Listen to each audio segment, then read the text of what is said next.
pamusoro imamo pamusoro yedare ndauya nenyaya iri paitem 15 case number 147 of 26 iri nhau yemari cash refund iri kudiwa from illegal parceling of land yakamhanganwa naEllen Katz akabatana naRichard Bande vachimhangarira Francis Gaha. Ndo nhau yandava nayo kudai.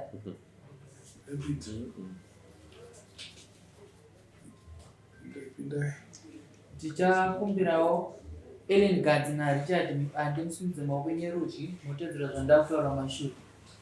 Pandichati Ellen Katz Richard otaurawo zita rako. Ini Ellen Katz ndinopika pamberi pedare kuti zvose zvandichataura ichokwadi pamberi paMwari namambo wangu. Mwari ave mubatsiri wangu. Totendesa maoko pasi. Tochiuya kuna Francis Gaha simudza ruoko rwerudyi wotedzera zvandakutaura. Ini Francis Gaha ndinopika pamberi pedare kuti zvose zvandichataura ichokwadi pamberi paMwari namambo wangu. Zvakanaka, isa maoko pasi. Nyaya yakambomhangarwa here? Chakumbirawo mumhangari muziviswa dare muchidimbu makagara pasi izvo rakasumukira tasakisa kuti mumhangarire Francis Gaha pamusoro wedare. Nhau yangu yakamira yakadai so ndakatsvagirwa munda mubhuku rawagaha. Edzai kudambura muchinanga pane point chaipo. Alright, ndakabhadhara wagaha kuti wanditsvagirawo munda wanditengesere munda mubhuku mavo. Saka zvakaitika mugore ra2019 kusvika izvozvi hapana munda watovapo, hapana zvemari yakadzoswa. Wakabhadhara mari inosvika ku6,000.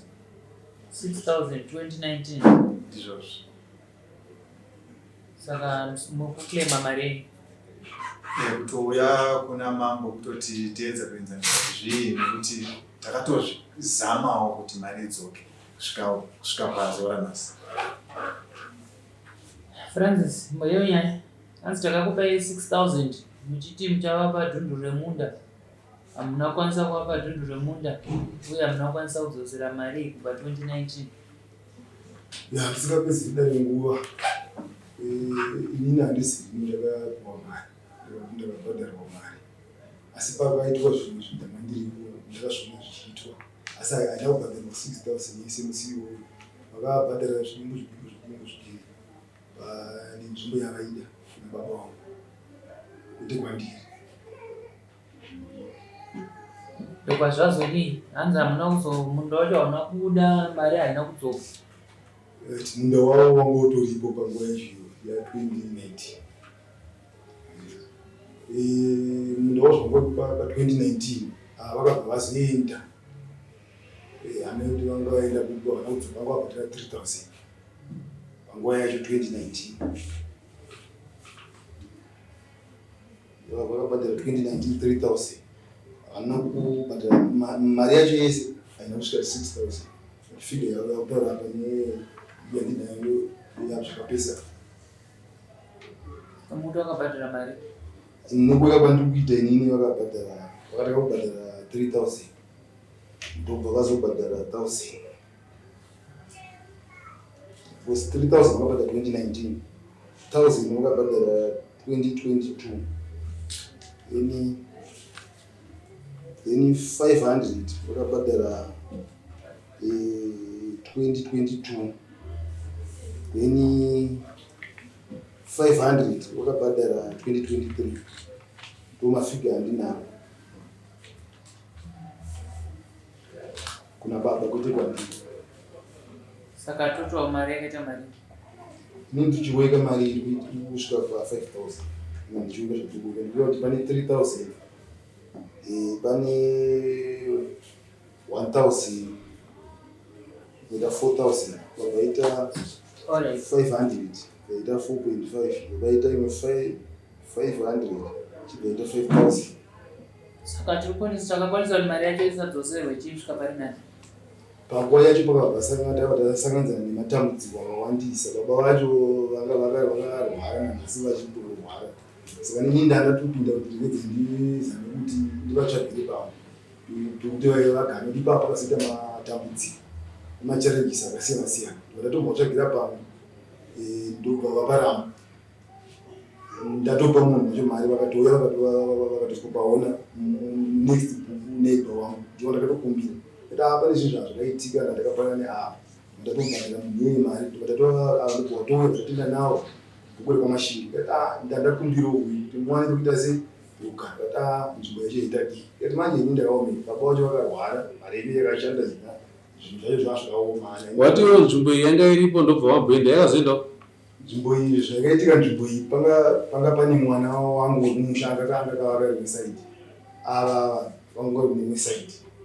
Saka panzvimbo iyoyo zvakaitika pakatanga kutonetsana vanhu ndobva tatouya kwamama nenyaya iyo ndobva ndatopiwa nzvimbo yangu namama ndazvipiwa nzvimbo ndeyani ndiyagara ndapiwa nzvimbo iyoyo kunzi ndeyangu namama ndiyagara then mwana anetsana naye ndobva azoenda kucivil court pamba katorwa 2 rooms plus 1 room ndobva mune aenda kucivil court ndobva anomhangarira inini kucivil court ndatoenda kucivil court tatenda kucivil court ndobva taudzwa dheti rekuuya zvikanzi munoziva kukoti kana wasevhwa mapepa aneningirira umboni neuyu. Saka musi wacho wedheti rekoti ndakamira kutosevhwa mapepa ndobva ndachihamba poti ndakamira sevhwa mapepa ndobva ndanzi ningirira padefault ndobva nzvimbo yatorwa ndobva dzimba dzatofara.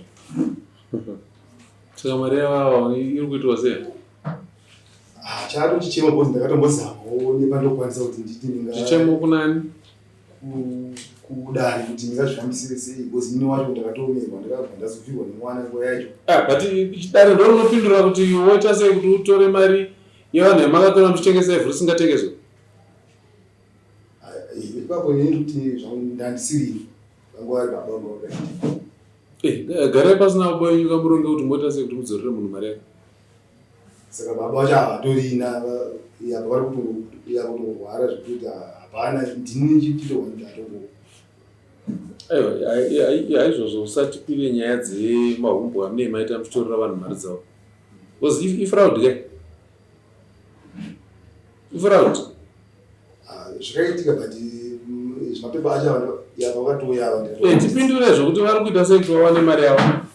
Kwete kuda kuti pazvikonzero zvekuramba tingotitenderedza. Ava ndakataura navo ndikati mumwe wenyu ndakavakira 1 room. Pavakira 1 room pai? Pastadium. Then mumwe wacho angakavaka 2 rooms. Ipapo. Mumwe wacho ndakamutsvagirawo kapisi mwana kumusha kwangu kadii. Usabhoka muri kumudii kwaroramba achingoita musikanzwi ungotengesa ivhude. Munzwa nyaya dzari kutaura panapa? Mumwe wacho ndopihwa. Handiti pane 1 here apa murero. Pane nyaya 1 kaya takatarisana nayo panapa. Mumwe wacho ndopihwa. Yapa zvinhu zvakaitika 2019 murero. Takasingazivi ipapo. Mamasa vakazouya ndakaita sabu 2016. Nemari yenyu vakaibvisa rini? Mari pa 20 azichi? Madhesi awataura sadhombo risabhuka uchitambira mari. Aiwa ini ndakazongopirwa nyaya. wanga watoriko ndo waitokanda nani waitoti kubva panapa kunosvika vatotiratidza nzvimbo izvo mwari taura tipinduro tiri kupa vanhu mari yavo rini chinenge izvi mambo ndakatoomerwa iwe ndati tipinduro tiri kupa vanhu mari yavo rini kana muchiitambira kaya hairwadze kutambira noti unenge usina kuishanda chishanda udzorere vanhu mari yavo ndopandakumbira kuti ndiri kutombonogara pasi ndinyatsoona madhiri bcause ndakasangana nenhamo dzakawanda mama indati rini handambobvunza nhamo dzako inditoredza ngofuti ndati rini kupa vanhu mari yavo kutondiudza nhamo dzako kurova mari handisi ndikwanisa kuwana yese kamwana zvakaoma. Pendura mubvunzo ndakubvunzeyo ndati rini ndandotokumbira kuti ndingaita pamwedzi uchibvisa mari nini mari yemutambira yandiwana pamwedzi 250 bajeti yangu ndope yangu iyani ndikwanisa kuwana kuti 100 yo plus $10 sangu andoshanda pazuva. saka uri unoda kuwapa mari pamwedzi ndandi kutiwo pamari yandowana inini ndowana 250 pamwedzi iwo ndikakwanisa kuchimanage kuti ndingaibatanidzisewo kuti ndikaitoka kana 5 months ndoapa apa yakabatana kopa yakabatana ndoninyepera iwonokunokuaa mari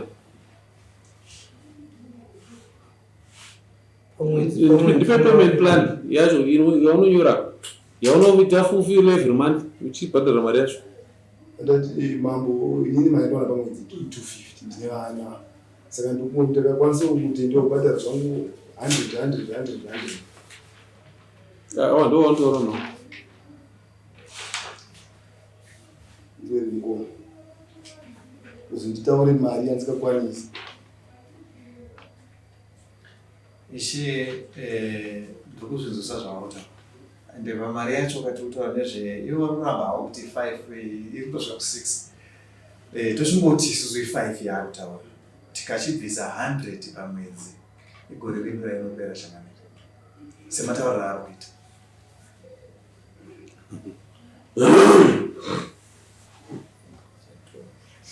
ende ndiri kutokumbira kuti mundibatsiro nokuti ndakambozamawo kuti ndingamirire kubva gore rakutaurira kusvika izvozvika ndaitozamawo kutoenda kumba kwavo ndichiedza kuda kutoti ndiedze kugarisana navo kuti baba imari yamakwanisa kuti muzosera pashomani ndakanda toona kuti panapa pasina wega unobhadhara $200 yemandi kusvikira mari yapera.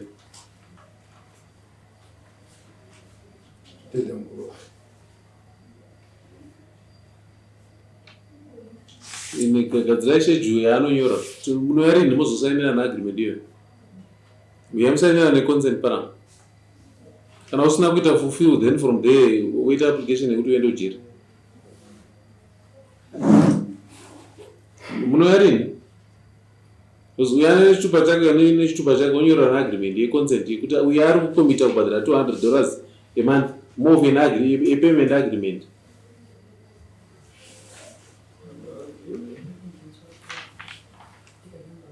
ndakasununga chero zuva ravanhu vanga mudiri kana watongoita ukaita default ye1 month then it means mari yese inenge yacho ndo mutemo wemari. Kana wanyora kuti urikupa munhu $200 a month it's consistent. Kana wangojamba 1 month yese kumashure yakudiwa musi paka 1 wozi ndo wabreach agreement.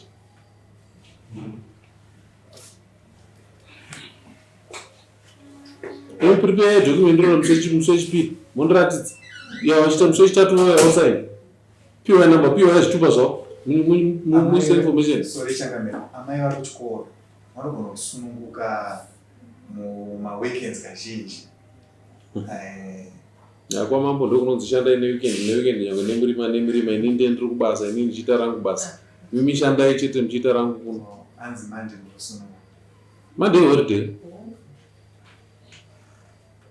Manzwa kuti avagadzire document ndoroona kana rakagadzirwa muzouya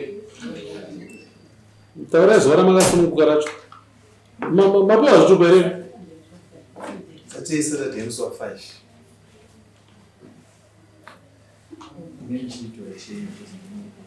the first due date end of June.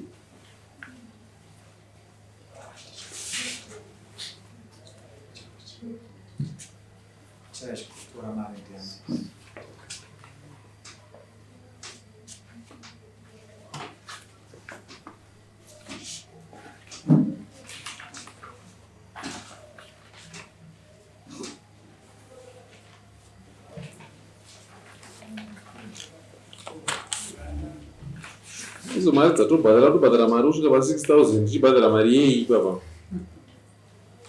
imari yei yamaibhadhara ivo wapedza uroora here? handisati asi 6000 aina musango kuti mutazoziva muchifurira namba menyu ndaida kutogadzira yerora harina basa asi 6000 dziri kungonhikirikira dai mari yakaenda kuna atozvarama yanga isingapedze kuroora ndaida kutogadzirira mhuri ungaida kutogadzirira mhuri yezvo zvadii ndizvozvoka regera kuroora uchiti rogadzirira mhuri inongopera kunyura ndizvozvo inoorora rinobvisa ka10 rori ndoroora upedze kuroora kana waroora uzogadzirira mhuri yako nda kutanga kugadzirira mhuri usati yaridzi kwawakatora mwana waridzi hande nosangana pazuva ramatauro agreement anokuvata